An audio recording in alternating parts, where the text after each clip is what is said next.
کہ اللہ مسبب الاسباب ہے، وہ اسباب کا پابند نہیں ہے، وہ اسباب کا محتاج نہیں ہے، اسباب اس کے محتاج ہے۔ اگر یہ یقین ہے تو اللہ پر ایمان ہے، یہ نہیں ہے تو تمہارا ایمان اسباب پر ہے، وسائل پر ہے، ذرائع پر ہے، مادیات پر ہے، اللہ پر نہیں۔ اس وقت کہاں راستہ تھا؟ کوئی راستہ تھا؟ سمندر ہے اور ادھر سے لشکر آ گیا ہے۔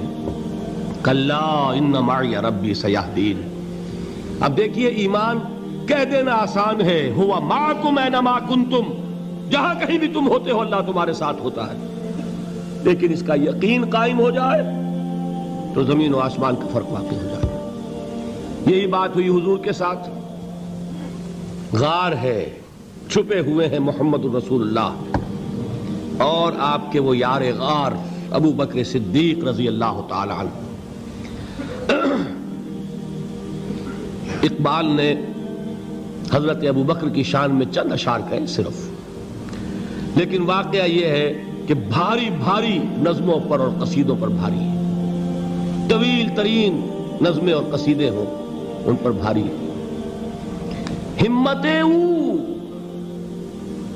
ابو بکر کی ہمت جو ہے، کشت ملت را جو ابر، جیسے بارش سے کھیتی اپجتی ہے، ابو بکر کی ہمت اور عزیمت اس امت کو اسی طرح سینچنے والی ہے۔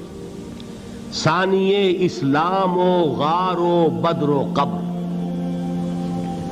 وہ دوسرے تھے اسلام میں، دوسرے پہلے کون تھے؟ انا اول المومنین، حضور فرماتے سب سے پہلا ایمان لانے والا میں، دوسرے ابو بکر۔ ویسے ہمارے ہاں یہ چلتا ہے اختلاف، حضرت علی پہلے ہیں کہ حضرت ابو بکر پہلے ہیں، لیکن اس میں بڑی خوبصورت تطبیق قائم کی ہے علماء نے اور بہت صحیح ہے۔ چار کے بارے میں فیصلہ ہی مت کرو کہ کون پہلے ہے، ان کی ایک عجیب تقسیم کر دی ہے۔ آزاد مردوں میں، بالغ مردوں میں سب سے پہلے ابو بکر، بچوں میں سب سے پہلے علی، خواتین میں سب سے پہلے خدیجہ، اور غلاموں میں سب سے پہلے زید ابن حارثہ۔ بڑی پیاری تقسیم ہے، یہ چاروں ہی پہلے ہیں، ہر ایک کے لیے اولیت ہے۔ اور واقعہ یہ ہے کہ اگر زمانی اعتبار سے تعین ہوگا تو پہلے خدیجۃ الکبریٰ آئیں گی رضی اللہ تعالی عنہ، کسی اور سے بات کرنے کی نوبت بعد میں آ سکتی ہے، پہلے تو اہلیہ محترمہ سے بات ہوئی، آتے ہی پہلی وحی ہوئی ہے، ابھی تبلیغ کا حکم نہیں تھا۔ کس کو بتایا واقعہ؟ ابھی اپنی نبوت کی تبلیغ کا تو حکم ہی نہیں آیا۔ واقعہ کس کا ہے؟ وہ خدیجہ کا ہے۔ جب کہا ہے کہ خشیت علی نفسی، مجھے اپنی جان کا اندیشہ ہے، تو کیا جواب دیا خدیجہ نے رضی اللہ تعالی عنہا؟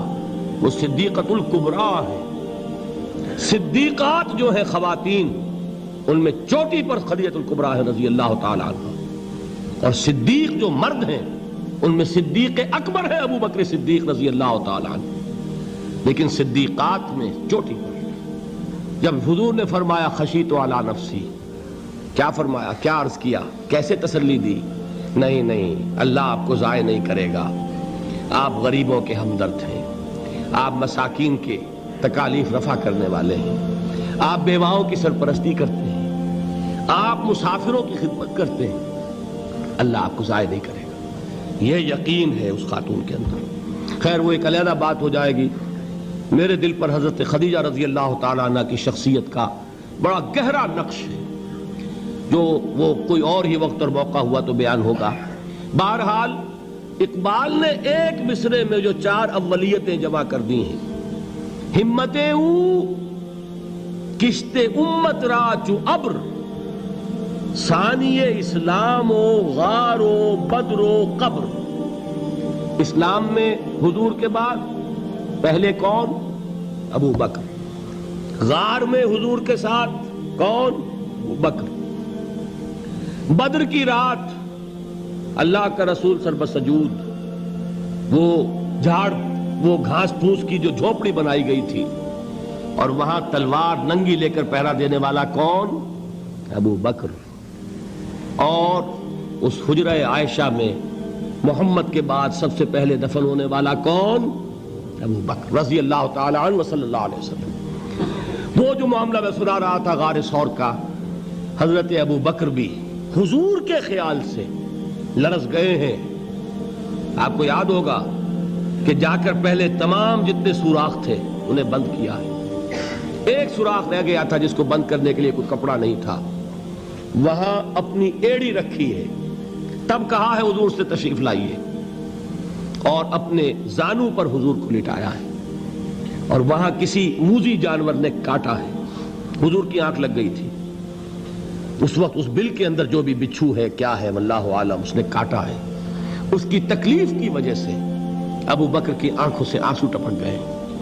حضور کے چہرے مبارک پر پڑے ہیں تو حضور جاگے ہیں معاملہ کیا ہے. ایڑی نہیں ہٹائی وہاں سے, مبادا وہ جانور وہاں سے نکل کر محمد الرسول اللہ کو کوئی گزن پہنچا دے. ابو بکر کی ایڑی ہے, جس طرح چاہے کھا لے, ختم کر دے, جان نکل جائے تب کوئی آنچ آئے محمد پر تو آئے, لیکن جیتے جی نہیں. وہ ہے ابو بکر. حضور کے خیال سے اس وقت حضور نے پھر اپنا لعاب دہن لگایا ہے, اور اس سے پھر آپ کی تکلیف ختم ہوئی. جیسے خیبر میں حضرت علی کی آنکھ دکھ رہی تھی, اس کو جو شفا حاصل ہوئی وہ بھی حضور کے لعاب دہن سے ہوئی. تو بہرحال اس وقت انہوں نے کہا ہے کہ اے نبی یا رسول اللہ, اگر اس وقت ان میں سے کسی نے غیر ارادی طور پر بھی اپنے قدموں کی طرف جھانک لیا تو پکڑے جائیں گے. کیا جواب تھا اللہ کے رسول کا؟ لا تحزن ان اللہ معنا. اللہ ہمارے ساتھ ہے, کیوں گھبراتے ہو ابو بکر؟ یہ ہے ایمان باللہ. میرا مالک اللہ, میرا رازق اللہ, میرا محافظ اللہ, میرا مددگار اللہ, میرا پشت پناہ اللہ, میرا دوست اللہ. یہ دوستی ہے اللہ کی جو لب لباب ہے, حاصل ہے ایمان کا. اسی کا نام ولایت ہے. اولیاء اللہ کے سروں پر سینگ نہیں ہوتے. جس کے دل میں ایمان راسخ ہو چکا ہو وہی اللہ کا ولی ہے. جسے اللہ پر یقین ہو چکا ہے وہی اللہ کا ولی ہے. جسے یقین ہے اللہ میرے ساتھ ہے, میرا مددگار, میرا پشت پناہ, میرا ساتھی, میرا دوست, میرا محبوب, میرا محب. اللہ اہل ایمان سے محبت کرتا ہے. واللہ یحب الصادقین.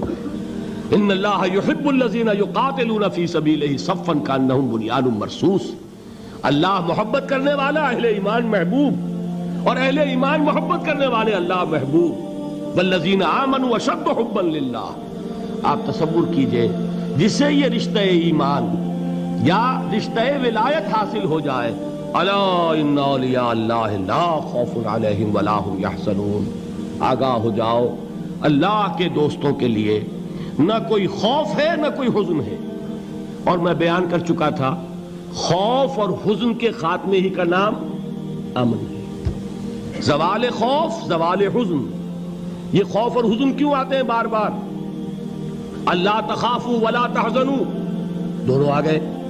الا ان اولیاء اللہ لا خوف علیہم ولا هم یحزنون, پھر وہی دو. وہ کیوں ہے؟ خوف ہوتا ہے کسی مستقبل کی بات کا, یہ نہ ہو جائے, وہ نہ ہو جائے, یہ نقصان نہ پہنچ جائے, یہ تکلیف نہ ہو, یہ غضب نہ آ جائے. خوف ہے مستقبل سے. حزن ہے یہ کیوں ہوا, یہ نہیں ہونا چاہیے تھا, یہ میرا فلاں چیز میرے ہاتھ سے جاتی رہی ہے, فلاں موقع نکل گیا, اب بیٹھے ہوئے ہیں اندر ہی اندر کڑ رہے ہیں, صدمہ ہے اور رنج ہے.